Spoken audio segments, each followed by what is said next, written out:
ছোটবেলা থেকে বড়সড় করে জন্মদিন সেলিব্রেশন না হলেও এখন আমার এবং আমার বোনের জন্মদিন ভালোভাবেই সেলিব্রেশন করে মা বাবা। জন্মদিনের আগের দিন অর্থাৎ তার আগের দিন রাত্রেবেলায় সমস্ত বেলুন ফোলানো এবং ডেকোরেশন করা অর্ধেক কাজ আগের দিন রাত্রেবেলায় সেরে ফেলা হয়, কারণ সকাল পুরিলেই আর রান্নাবান্নার চাপ থাকে আর এইসব ডেকোরেশন দিকে এক নজর দেওয়ার টাইম থাকে না। সকালে উঠেই আমার বাবা রান্নার কাজে লেগে পড়েন, কারণ আমাদের দু বোনের জন্মদিনেই আমার বাবাই রান্না করে। পাড়ার কাকিমা জেঠিমারা তো আসেনি সকাল থেকে সবজি টবজি কেটে দেওয়ার জন্য, পুরোটাই আমার বাবার হাতে রান্নাই হয় জন্মদিনে।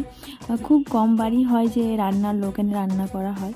সকাল থেকে সবাই ব্যস্ত হয়ে যায় এই সব রান্নার কাজ, ডেকোরেশনের কাজ। আমার মা বাড়ির সামনে, তাই তিন মামাই চলে আসে সকাল থেকে, একটু প্যান্ডেলের কাজেও লেগে দেয় আর কি, টেবিল চেয়ার গোছানো সব কিছুই। তো সবাই মিলেমিশে কাজটা করে দেয় বলে সত্যি কাজটা খুব সুন্দরভাবে সম্পন্ন হয়ে যায়। আমার জন্মদিনের সময় ভিডিও ক্লিপ নিয়েছিলাম কিন্তু আপলোড করতে পারিনি। যাই হোক, বোনের জন্মদিনটা করলাম।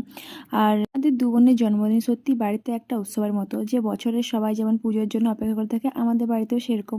পুজো এলে আমার জন্মদিন, কালী পুজো এলে বোনের জন্মদিন। থ্যাংক ইউ সবাইকে ভিডিওটা দেখার জন্য।